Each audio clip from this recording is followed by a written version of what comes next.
So I welcome Dr. Mishra, who has joined us, and I'll take a minute just to introduce him, and thereafter he can initiate his talk.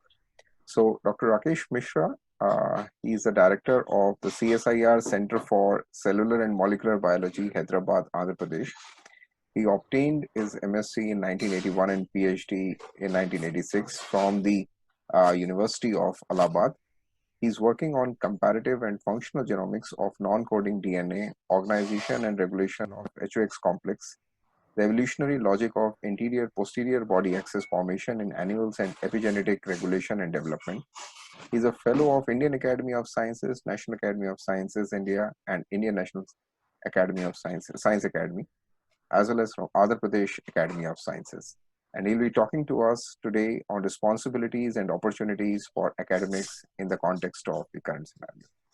With these words, I would like now Dr. Mishra to kindly share his screen. Right. Over to you, sir. Yeah. You can. Thank you. Thank you, Professor Saxena.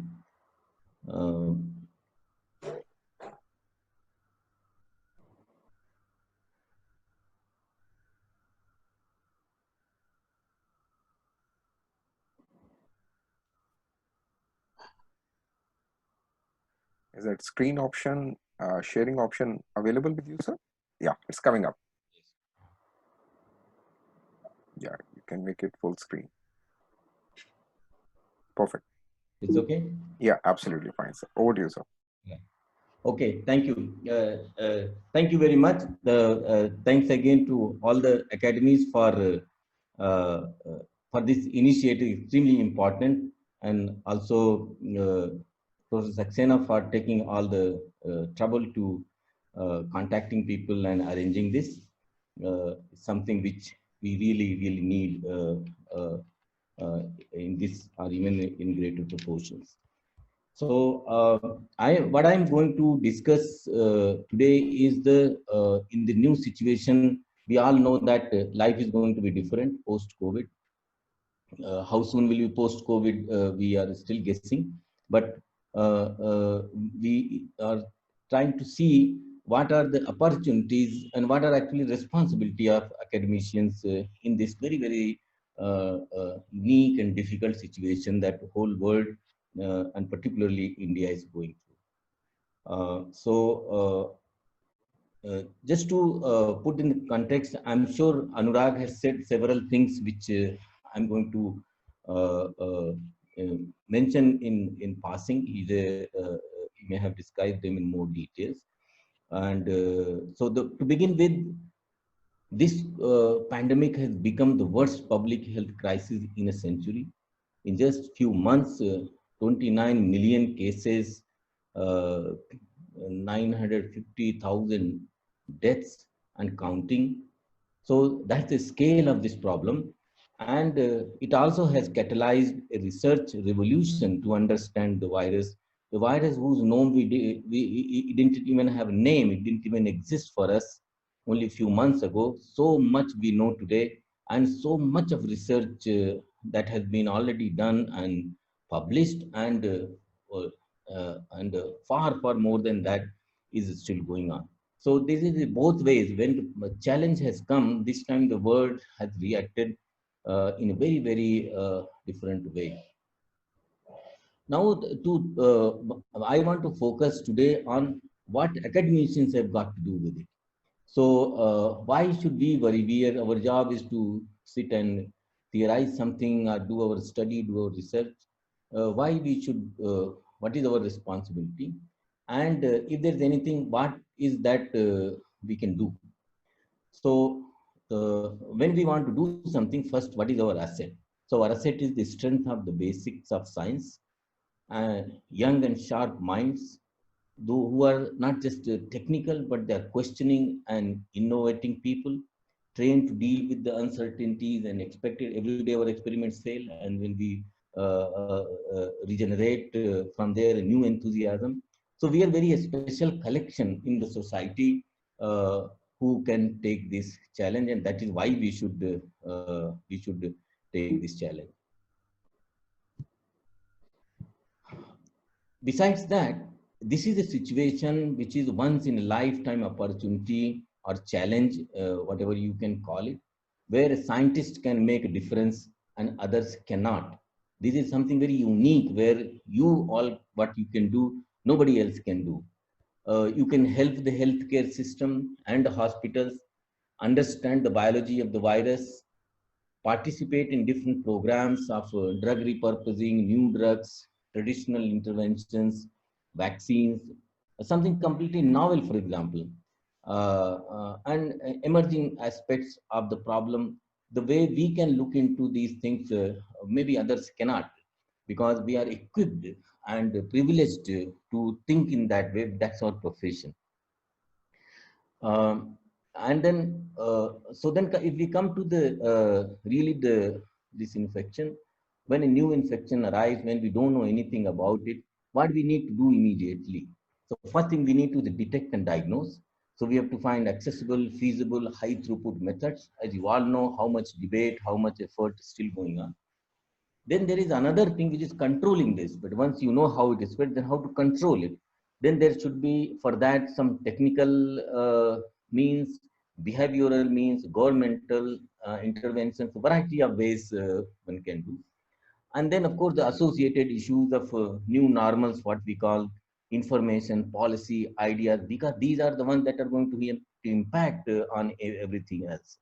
So considering the scientific and technical context, academic organizations must take initiative, innovate, and contribute. There is no excuse, there is no doubt about that in my mind. So one thing which I want to bring, which actually all of you can do, which is communicating the unknown.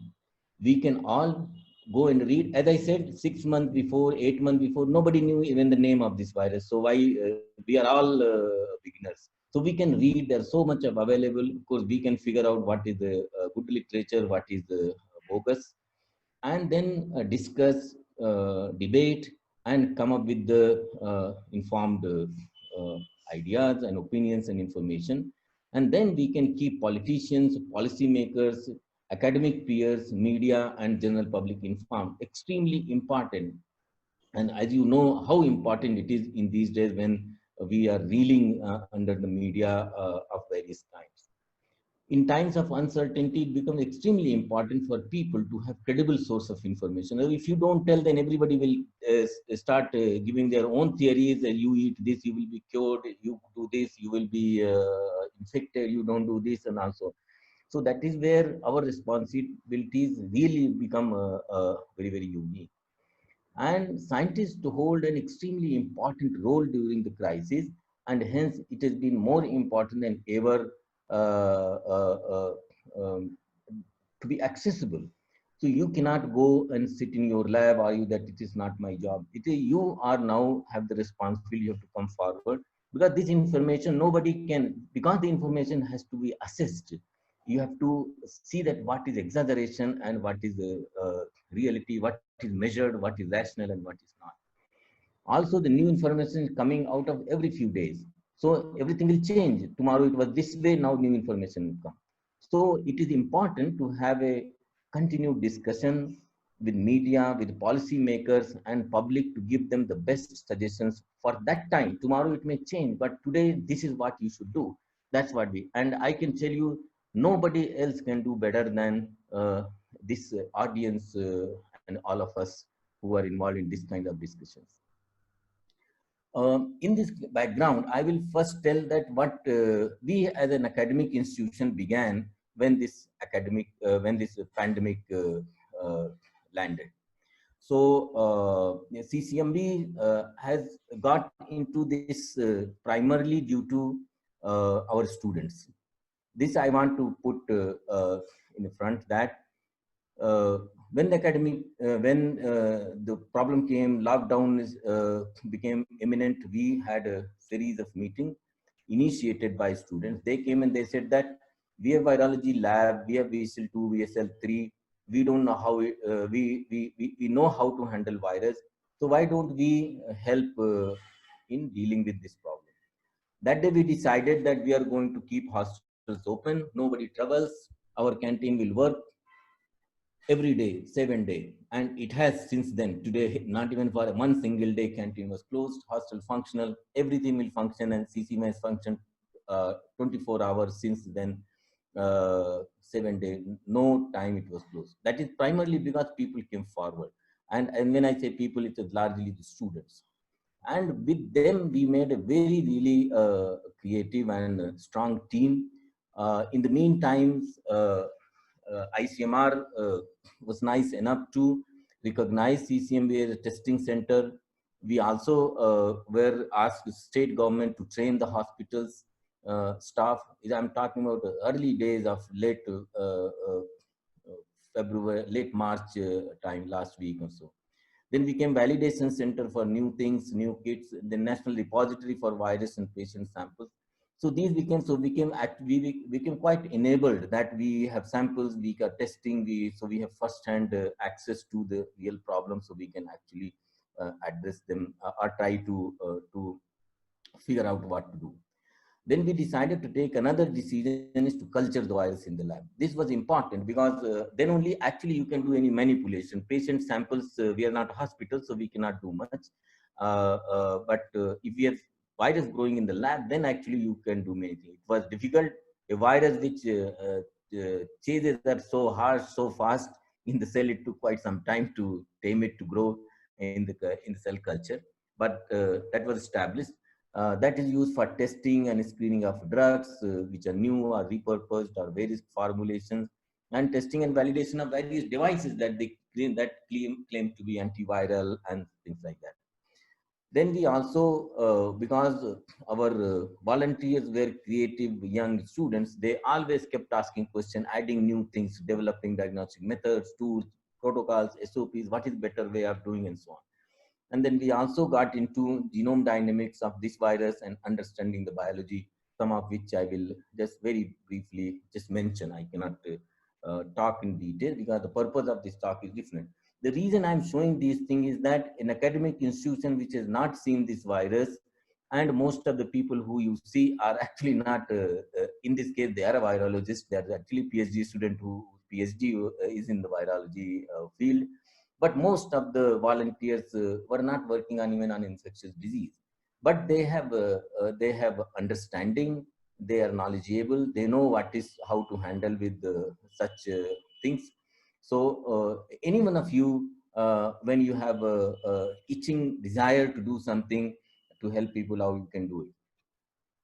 So so we initiated testing in the labs, and making improvements in the testing processes.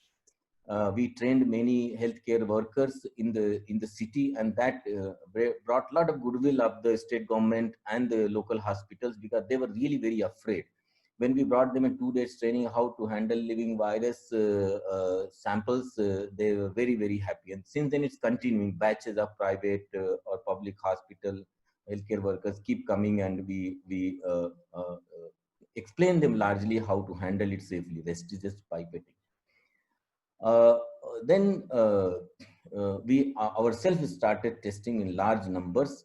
We started to make it more effective by reducing the viral transfer medium volume, so virus is more in amount, pooling the samples so you can test 5 at a time. Those days positivity was less.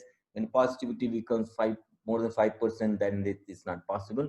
So now pooling is not very relevant, but at that time it helped a lot to push a lot of samples. And then, as I mentioned, we started growing the virus and developing assay systems for testing for the drugs. And now it's very well in place, and many interesting drugs are, potential drugs are coming out, which hopefully they will go into trial very quickly. Evaluating various sanitization strategies, developing anti-sera for vaccines. So there are companies who are taking inactive virus and also neutralizing antibodies. We are making antidotes using collaboration with the company who will, I think in a month or so, it should go in a trial or patient trials, because like snake bite, you can give this dose and it might help. Is doing very good results, at least in vitro culture systems. Then we did two other things. One was nested PCR technology, which can be used for surveillance. It's so sensitive that it cannot be used for simple testing, because lots of even little bit of trace it picks up from the air from somewhere. But large surveillance is useful. And we also developed dry swab no RNA extraction method. So where sample can be collected dry, not in VTM, and you can bring in incubated in TE for a short time, 30 minutes, and then you are set to go for directly for RT-PCR. So this way, sample transport becomes safer, handling becomes safer, it's cheaper because you don't need RNA extraction, and fast because the bottleneck in testing is RNA isolation. So this method hopefully will be put into use very soon, and that will be a big difference, because you can then do test 3-4 fold more than what you do today in same setup with same number of people in machines, and at less than half the cost. uh, CCMB has a habit of getting into genomics of whatever comes on the way. So we did few things, and I'll just give you a glimpse of it. One is we joined hands with a company, Syngene, which is a biocon company in Bangalore, and we are working out. Hopefully, in a week or so, we will have something concrete to offer, which is NGS-based mass surveillance. And the idea here is you can collect samples, let's say 1,000 samples, and process them with in the barcoded plates. And then you can mix all the 1,000 in one tube, send them to an NGS center, and 20 to 50 such samples, that means 20 to 50,000 such samples can be processed in one go at the NGS center. This way you can actually, in 2 days time, you can do something like 50,000 tests in one go. And if you do at that scale, the cost will be actually less than 200 per test. So we think that these are the kinds of technologies that will be useful in testing the entire army column, or entire CRPF force, or entire company where the who want to go to work and find out somebody is positive, isolate that person, and rest can go to work. So this require that mass testing ability, which we are now getting close to standardizing. We sequence a large number of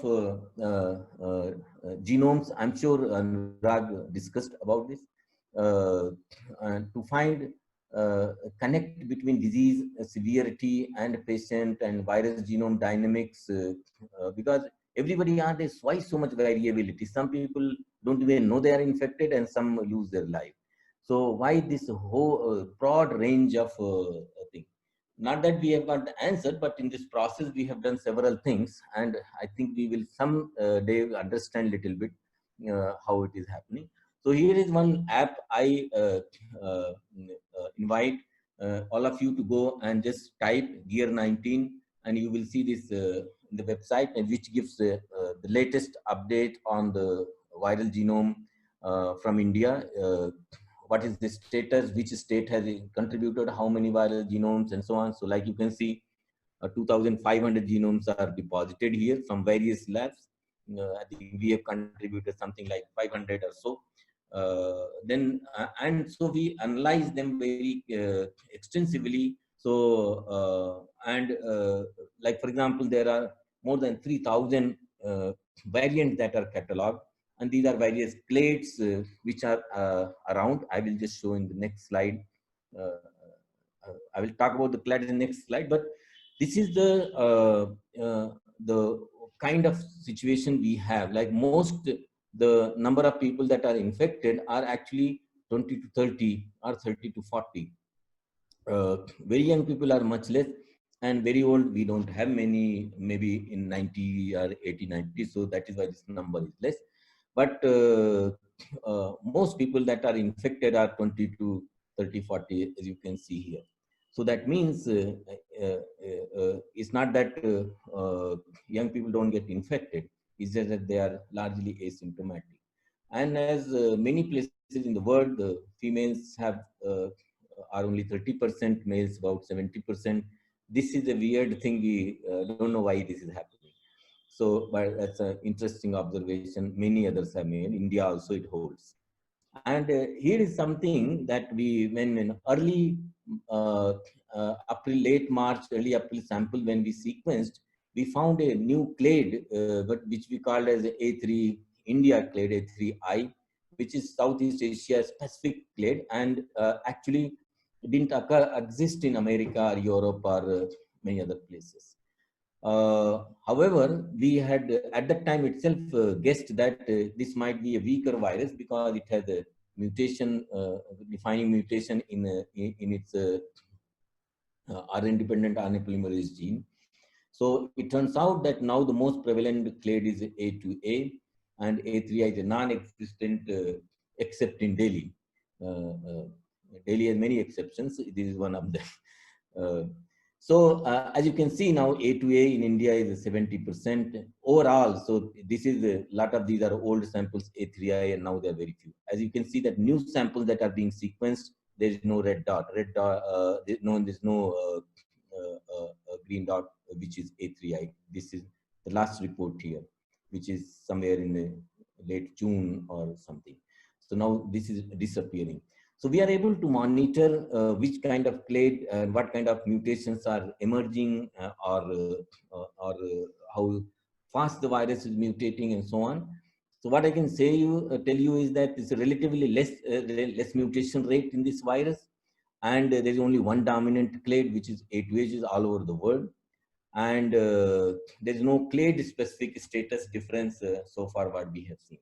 So this at least no disadvantage because of mutations in this virus. So if a drug is or vaccine is discovered somewhere or found in Americans or European population, probably it will be working for everywhere else, and vice versa.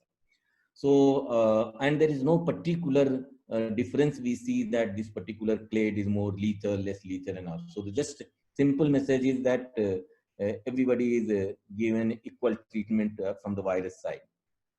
So that means the difference that we are seeing in our population is not because of the virus, it's because of something else. So this we have also done genomics and transcriptomics of the patient. So here the swab RNA analysis, and this is these are heavy data things. So we have to understand more. We are just doing the analysis just to give you a glimpse that most of the upregulated gene, about 200 odd, are largely genes that are involved in immune system or immunity related processes. They are here, like response to virus, and they're very nice to see that the top highest regulated is response to virus, at least the gene function that is assigned to them. Down-regulated genes, interestingly, are largely either long non-coding RNAs or pseudogenes. Whether pseudogenes have got to do anything with this, or LNC RNAs, very interesting possibilities. So those who work in these areas might get excited. So I think this is giving us some leads to do something, understanding the biology of this virus sometime in near future. Now I will talk to you a little bit about novelties and innovations that happen when there are creative minds around. They keep thinking what to do different. The first one was, well, this was a challenge because the Central Zoo Authority approached us that some lions are sick and they want to know if they have COVID because the zookeeper was diagnosed positive. And that was quite a challenge. You all can think how to collect nasopharyngeal swab from a lion. So, but anyway, so we are now actually regularly testing samples that are coming through Central Zoo Authority. We have given them SOP, how to collect samples, how to analyze, and we have now set up a system to test animals, because there was sometimes some report that it might go in animals, but it doesn't seem to be a problem at the moment, so not to worry. Two other interesting thing our students did was, one, they went even across the institutions, made friends in IICT, and figured out there are people who have expertise of effluent management and sampling and so on. And we joined hands with IICT, our neighboring lab, and we established the technology to isolate and identify COVID-19 virus from the sewage treatment plants. And we can actually fairly reliably quantitate the virus quantity, viral RNA quantity in that. And that way we can even estimate and how many people in the city are shedding the virus today from that base sample. So that is something very, very interesting. I mean, so we are now doing for about 9 cities, including Delhi, Kolkata, Bombay, Chennai, of course, Hyderabad, Nagpur, Allahabad, like this. And more will join. I'm sure every week we are analyzing samples, and soon we'll be able to come with a trend whether the load is increasing or decreasing. It's something very interesting because it's beyond COVID. We think it will be useful because with really minimal cost, you can just sit and tell how many people are shedding virus with after, of course, certain standardization and so on. So this is something which will be very useful. Then we have just started about a week back and air sampling, because there was a report that this virus can travel in the air. So first thing we are doing is taking the air samples from ICU, nurse room, COVID ward, hospital corridor with certain distance and so on. And I can just tell you that at least 4 feet, 5 feet, we find traces of virus from the ICU and COVID ward and so on. So this is some not to worry about something, but because it was sort of expected, but now we have a way of estimating, and correctly soon we'll come up with the idea that how far the virus travels and what kind of care we have to take. First, we want to do in for the hospital setting, because they are the most important people now, the healthcare workers, and it's the responsibility of all of us to provide best of the information and best of the uh, uh, advice that we can do. So that will be the first thing. Maybe then later we'll go to metro and malls and so on. Because, and this also, again I think is going to be a technique that we can put it in a very cheap way, with the least expensive way to sample and constantly monitor things flying around when and where wherever we want. We also encourage entrepreneurs, young students, those who have just finished PhD, to come and try as a startup, as an innovation. So this is a contributing beyond the academic lab space. Here we don't allow any research. We allow only technology developments. This is a different kind of activity, different kind of challenge, but very interesting. Many things come out of this. Just to uh, spend one slide for publicity, that we have many programs in which, because the theme of this seminar series is also the opportunities for graduates and so on. So there are multiple ways where how CCMB, and I'm sure many other labs offer the similar. So these are more kind of academic things. But then there is a SPURS program of IRAC, TIDE of MITI. Then there is in-house internship, school innovation programs, and then we have our own challenge to support proposals on emerging technologies, which is done with the Human Society of India collaboration. So there are multiple ways we attract or invite young innovators, young students to come and try out the idea. We finance them, support them. And some of those things are like here, for example, in SPURS program, these are the guys who in batch of 5 in one go, for 18 months they are finding innovation solutions to socially relevant challenges, and they came up with all kinds of interesting ideas, and they are continuing that. And this time we have taken in the area of aging and health. So many interesting things they've begun and they're continuing. This is another activity called Technology Incubation and Development Entrepreneurs, which is MIT's startup scheme. So here we are interacting with them and providing them our support. They come up with their ideas, and they are mentored. And one thing we provide them is exposure to the university industry experts and funders, so that if the idea is good, they can go on and become entrepreneurs. Now, I'll tell you something more concrete that has come from in the relevance of the COVID. So one of our startup use the machine which is used for protein-protein interaction. It's called Fort Bio Octet platform. So it's biolayer interferometry. Many of you know. So the way what you do here, you have a biosensor, and you take this biosensor and dip it into a recombinant protein of the virus. So you get this protein and stuck here, and then you take a blood sample and or a plasma and put it up. If there is an antibody in this blood sample which will bind to the recombinant protein of the virus, then you will see that the light properties will change, and then you will see a signal. So if there's a positive, then you can see that there is a very different signal compared to negative. Now the advantage of this method is that so we all of us use this for studying protein-protein interaction. Here now we are looking at specific antigen and antibody interaction. Is less than a minute it takes a sample. It will cost about 50 rupees, and you can do 200 tests per hour, and it's essentially error-free and very low level. You just do 20 microliter of blood. So actually it fits everything, except that you need this machine, which is a bit expensive. It may cost close to 1 crore. But once the machine is there in many places in the country, maybe 30, 40 places, you can do 2,000 tests per day but with each machine with one person. So so we have developed together with a startup company, and we are now submitted all this to ICMR for approval, and once this in, we can implement it.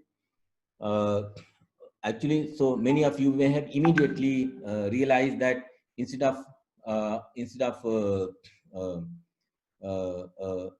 antigen, if we instead of protein, if we put ACE2 protein on the tip, then we can pick up the RNA virus because the code protein of the virus binds to the ACE2 receptor, and that's how it goes.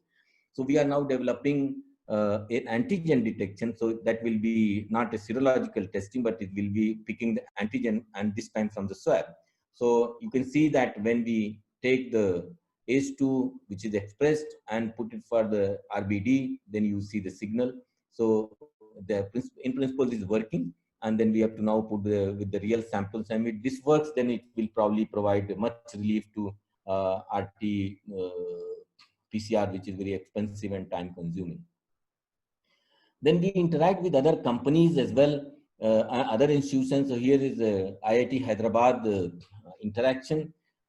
They made a very small chip on which you can directly put the swabs, or you can make RNA if you like. And then when they have already immobilized the complementary RNA, and if there's hybridization, you see a signal change, the current change, which can be picked in a mobile phone app that they have developed. So now we are testing them with large number of positives and negatives to validate this, and it seems to be working well. So this will be, again, it's RNA detections, and this can go to quite cheap if we make it a larger scale. So these are the kind of innovation from academic institute that can be taken to the people. Now, so far, lots of technology, lots of things, and many things that we can do. What's the reality check? The reality is very, very serious. That number of these is you all see TV and or your favorite website every day, this graph, and you see when it will slow down this graph. So so as you all know that we are very, very far from any peak or plateau in India, because we have to do something to reach there. Otherwise, we have so many people, it will continue. So you can see that the way total number of cases is just shooting up, and these are the active cases, and death is relatively less, as you see here, because of many reasons. We can discuss that. but the number of cases is increasing very rapidly. As we all know, this is nothing to for me to say. Now, this means that there is something that needs to be done. This is a big problem. Today we are having less death and so on because we have in this process, maybe partly due to lockdown, partly for other activities, we have managed little better capacity in the hospitals and so on, and oxygen supplies and so on. So we can take care of the patient. But imagine if this keeps going beyond a point, then even if 5% of people need attention, we'll not have space for them. And that will be the disaster which we all must work to stop. So how to stop that? How to stop that is, ideal thing is if there was a vaccine is desperately needed. The question is if it will come, and if it will come, then when it will come. Certainly it will not come next month. So unprecedented effort for the vaccine, lots of hopes. We don't know how much reality, how much of that will become reality. But the fact is that this war has to be fought without drug and vaccine. There is no question about that. So what is the need of the hour? And as an academician, what we can do? All of us don't have to do pipetting. We don't have to do necessarily experiments, but we can all do many things which we are all capable of if we just introspect a little bit. So one thing is that it is very important to educate, to fight fear mongering, superstitions, and the stigma which is attached with this disease. And many of, I mean, I don't have to specify what it is. Let us ask, can we do something here? We are all very educated. In society, we have certain status. When we say something, people listen because we are professors, we are lecturers, we are doctors, we are researchers, we are research scholars, and so on. So we have certain status, and this is our area. We are biologists. So when we say something, it matters. So if we take the responsibility, this is one thing which we have to fight. This is a war that we have to be fought on many different directions. So this is one of them that will be immediately useful. Then, of course, massive testing, tracking, isolating, and the idea of social vaccine. So social vaccine, I'll come in a bit. So what can we do here? Many of you can collect data, do modeling. Many of you can think, suggest, collaborate, cooperate, and come up with the new ways of doing things. I mean, there's no limit because the opportunities and challenges of very different kind. Then the goal-oriented R&D, which is and to uphold public trust in science. Can we do something here? Can we do some science? So this goes, of course, to research institution who can do in these difficult times certain things. They need certain facility, they need certain things. But this is not only challenge, but opportunity actually to win public trust that when it was required, we have delivered. Very important. Please think, can we do something here? Consider no drug, no vaccine, no magic that is going to solve. So we have to figure out within these things what we can do that will help people, and that will go a long way. And I will tell you towards the end of my talk, it's really crucial for us as a scientist, as an academician together. So there is only one way today, the social vaccine, and I can tell you this is most effective vaccine. So one is mask. One component of this vaccine is mask. Simple cloth mask worn properly, not hanging in the chin or things. That is something we should politely, nicely, and in friendly way educate people. I'm sure you meet every day several people putting their mask on a chin, on their chin, and even those who are wearing properly, when they start talking, they remove the mask because they feel awkward. This is something we have to learn. This is a new culture. Like some of us wear a cap, some of us wear different kind of shirt or different jacket or tie. It is one of those things now. So for some time, I guess. Then there is the social distancing. So we should avoid that. Our air sampling results show that social distancing is really needed, especially in closed room. We should not confine for a long time many people, and keep airflow and so on. Luckily, we are not a country where you have to close everything. Weather is very conducive to open windows and airflow. And of course, the frequent hand wash with soap so that we don't transport virus from lying somewhere all the way to our nose and mouth. So when a new infection arrives, I'm talking now little bit how we have to think, how we have to take this further. What we need to do for a future readiness is that disease surveillance. First, we need to know the vectors and parasite, keep following them. Uh, if the disease broke out in India, I'm really very honestly don't know how long it would have taken us to figure out that there is disease in the first place and that it is the virus, and then of course what is the virus. And remember, in first week of Jan, I guess the genome of the virus was out. So that means within weeks, people picked up. These guys were so aware of how to catch something. Then the zoonotic disease surveillance is important that we have to plan and put in place, because we are increasingly rubbing uh, our soldiers with wildlife in an unfortunate thing, but it is happening. So consumption of wildlife substances. So all these are exposing us something which has different place to come to our society. And then, of course, the quick diagnostic preparedness is not that we have to prepare diagnostic for a future disease, but we should be prepared that any time a new bug comes, we can pick up the DNA, RNA, and optimize very quickly the diagnostic methods for that, and so to quickly adopt and indigenize the technology. So academic organization must accept the challenge and take the initiative, because these are the things which require idea, thinking, and understanding of the ecology, of the biology, of the parasitology, of the behavior of the insects, of the bugs. So it actually is our domain as a group, not as a individual or industry and government. They have different motives, different motivation. This is actually academicians who have to take the responsibility and come forward. Uh, how to position academic institution better for the future. So we must emphasize the value of scientific strength, sell the idea better support for R&D. We can't just sit and complain that we have less money, less this. Can we do something and show that by saying and asking, nobody will give us anything. But if people realize that this is important, then everybody will come and support. So build endogenous manufacturing. There will require quality and viability. We use even imported water for our experiments. If a company makes something, our market, research market is small, so they may not be viable. So government need to support that. So, but everybody is thinking in this way now, luckily.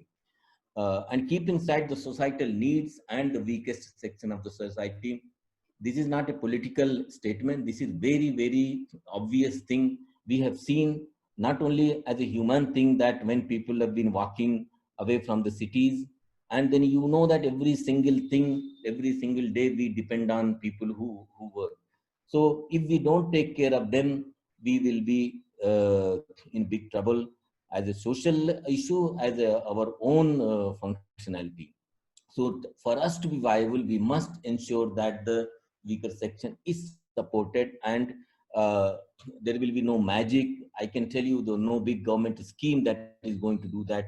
It is the scientific interventions that are going to really revolutionize that aspect. It's a huge problem that cannot be solved by just simple policy things. It will require a lot more, and whenever something is novel, challenging, humongous, is the science that can help, and and educating the people that way. And then we have to earn the confidence of the industry, so that they don't have to each time run abroad and to other countries. They to trust academic organization, interact with them. So we have to attract their contribution, both in terms of investment and in terms of their problems. They should come contribute their problems to us so that we can address it. So condition these as largely our responsibilities. We cannot just complain and ask this is not happening. Within this is all our society. We are all part of it. So now with this opportunity, what we can do, how we can figure out where is our place and where we can make a difference. And I have shown many examples. You have many places where you can really make your presence felt.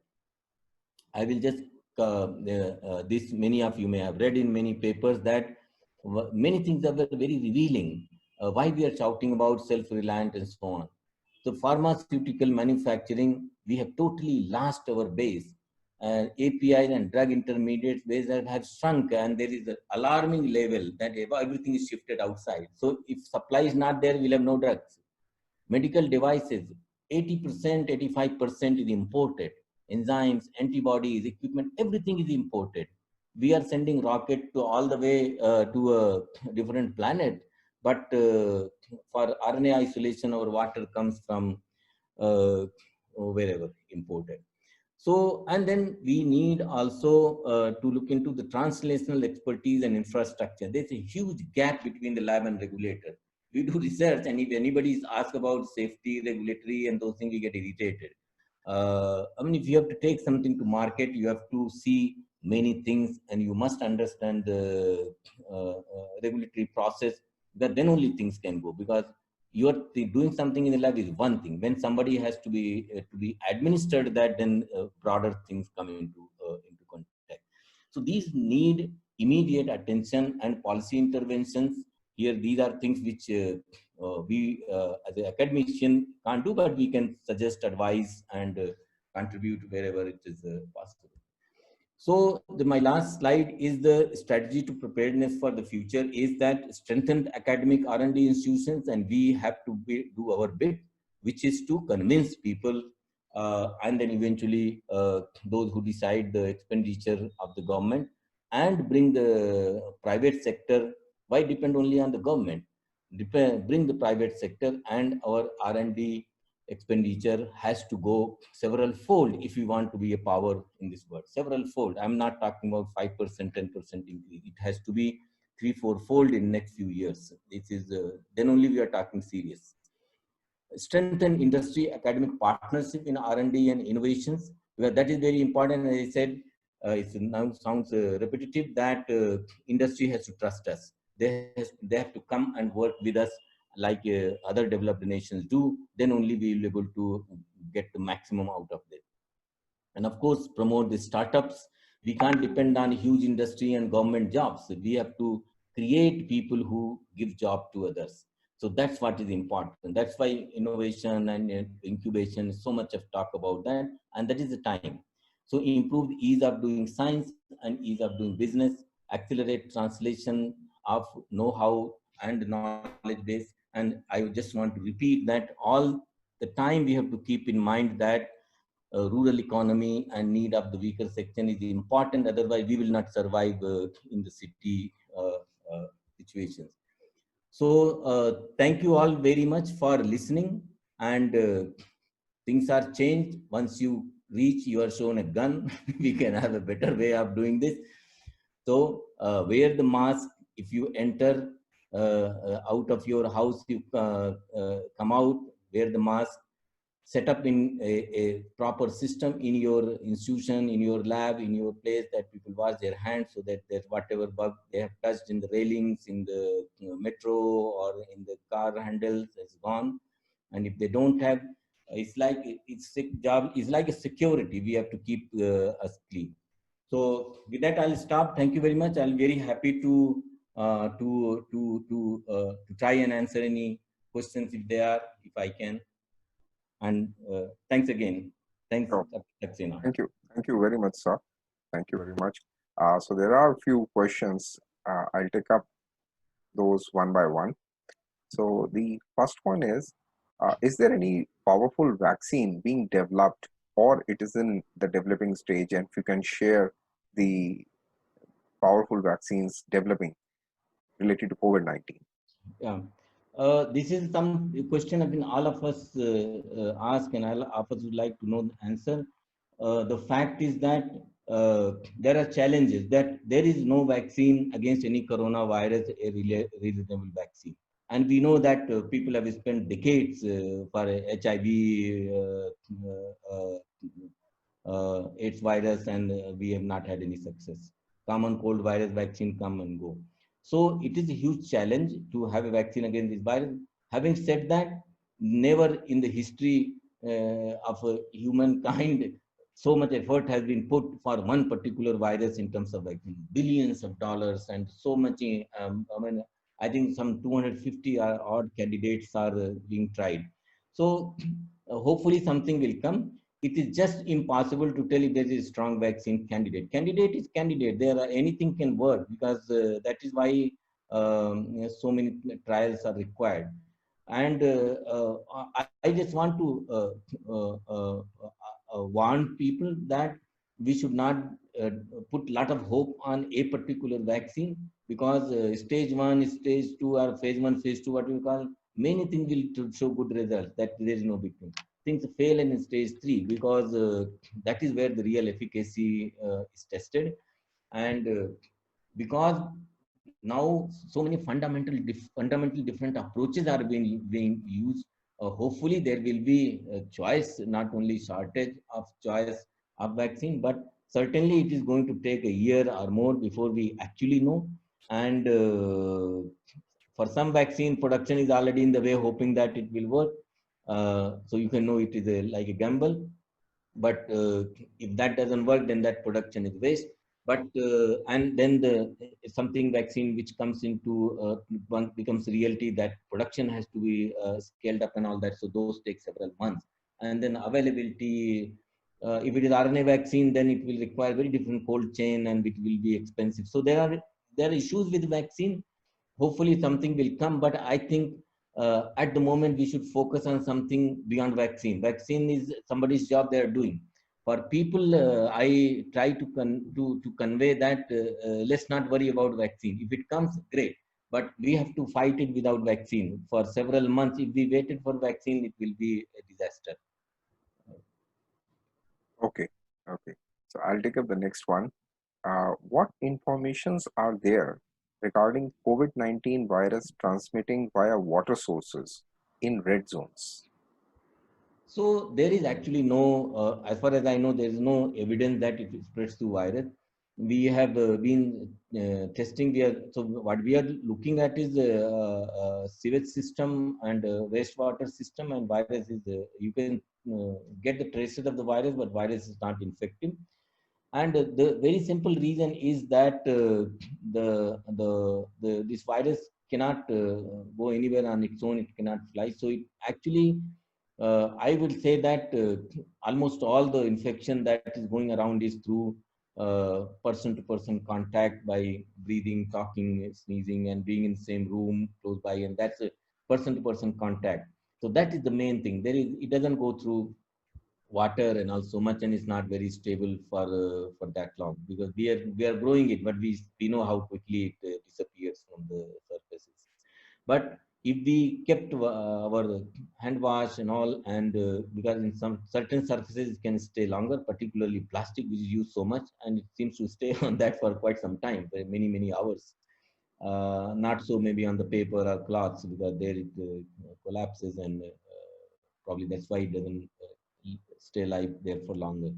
But we have to actually worry about the person to person through the breathing and talking, and the air that we are aerosol that we put out. That's the main source of infection. Okay, okay. So the next one is related to what are your views on the exposure of parasites, viruses, etc., which have been frozen under ice at the poles of the earth, and what would happen if they will be ever exposed, I mean, in future? So it probably it is I didn't think of this very interesting problem. So it depends upon what is the parasite. So if we are imagining that it was something which was there earlier and got kind of eradicated, and we don't have, so if it comes back, I think that it might not be. See, the parasite, one advantage that we have is that unless they are in sufficient dose, they don't do much to us, and that's why actually we manage with the tons of parasites around. That even this virus has to be at least, people say at least 1,000 odd particles, then only it will make an infection, otherwise we'll manage. So I don't see that as a large problem, but I think that is something which might tell us more about the history and of the parasites and many other aspects of biology which we don't know and which might be useful for us. But I don't consider as a threat.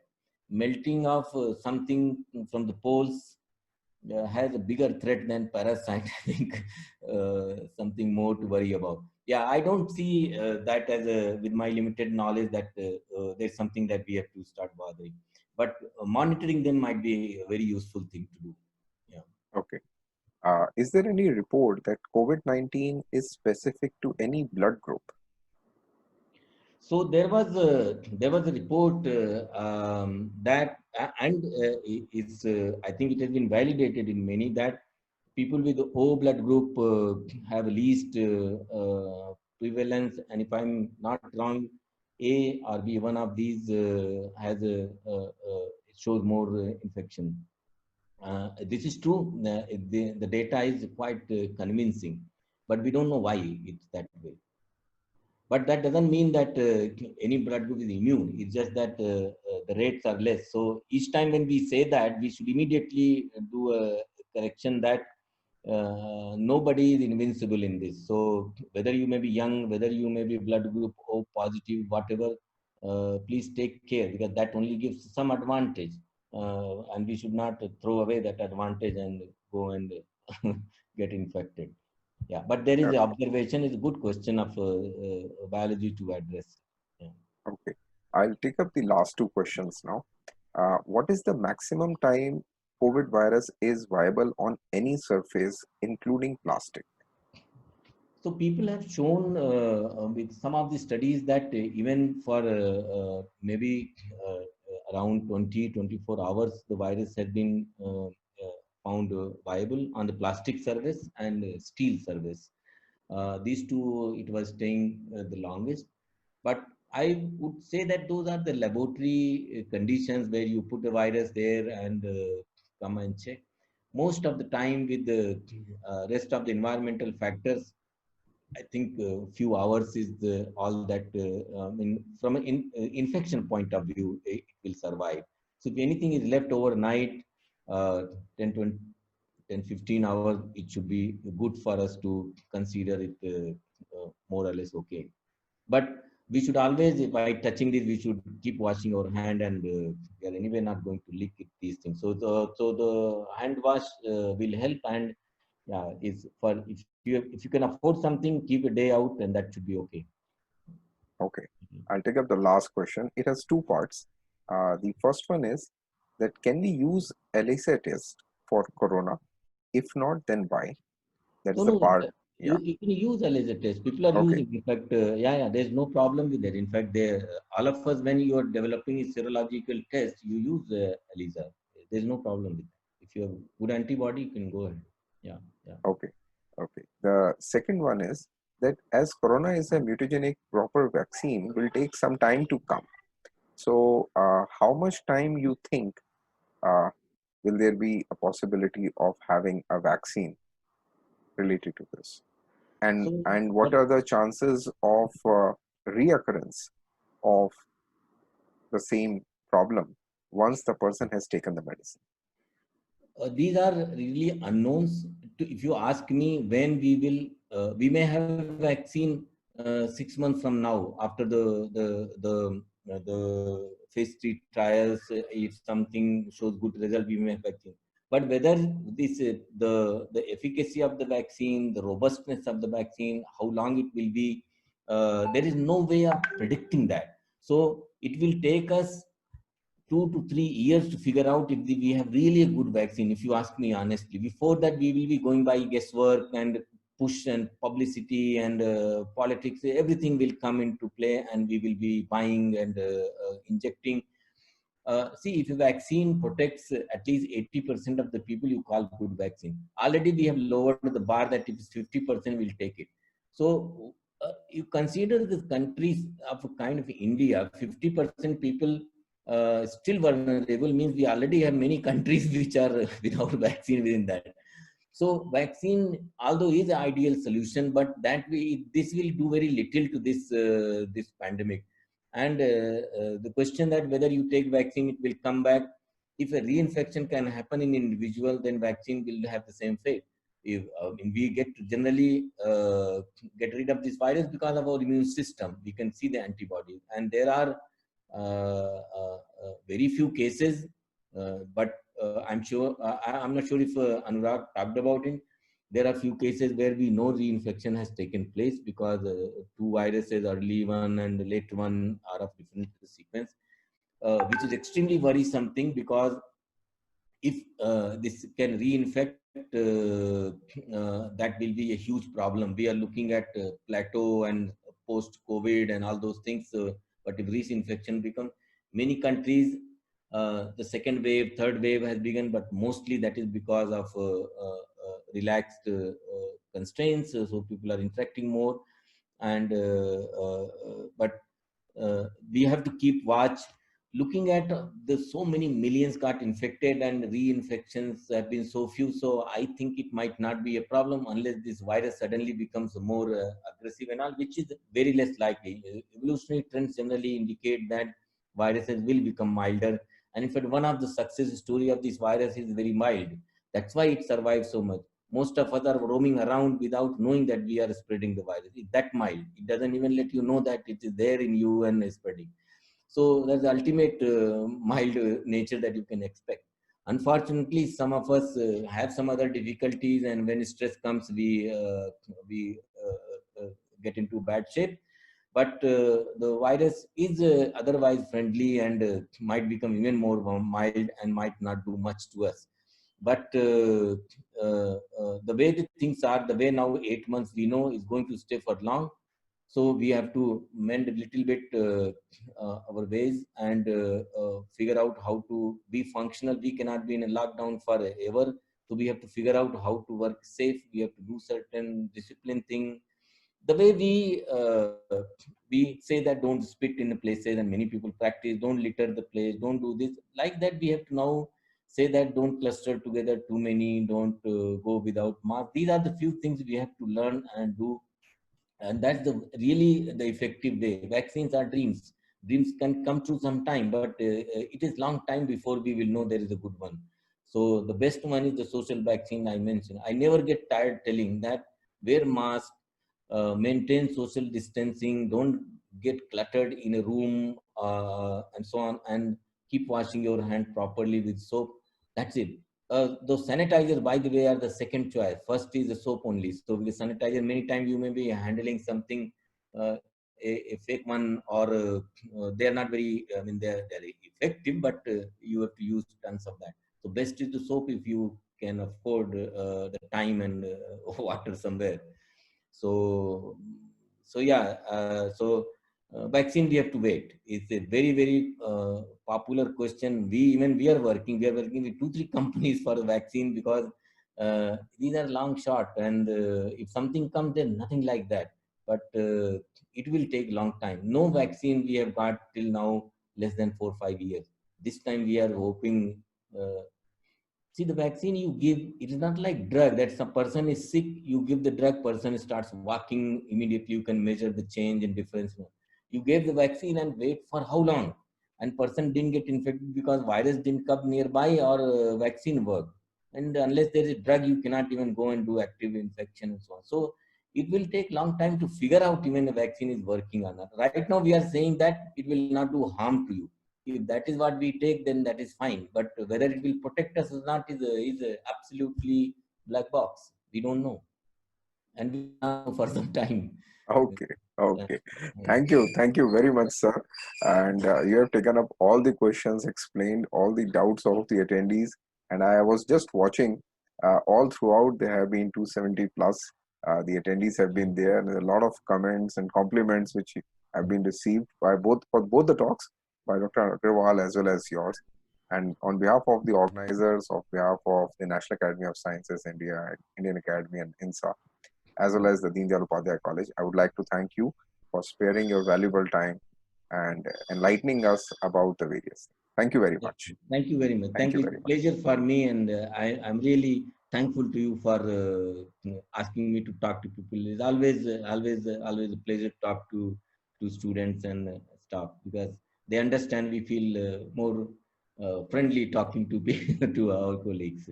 So you are very Thank, nice. thank And you. thank you very much. Thank you. Thank you very much, sir. So I'm closing this session, Yeah. and I request all the attendees to kindly fill up the feedback form before leaving. Thank you very much. Okay. Hope to Bye see bye. you Thank all tomorrow. Thank you. Thank you very much, sir. you.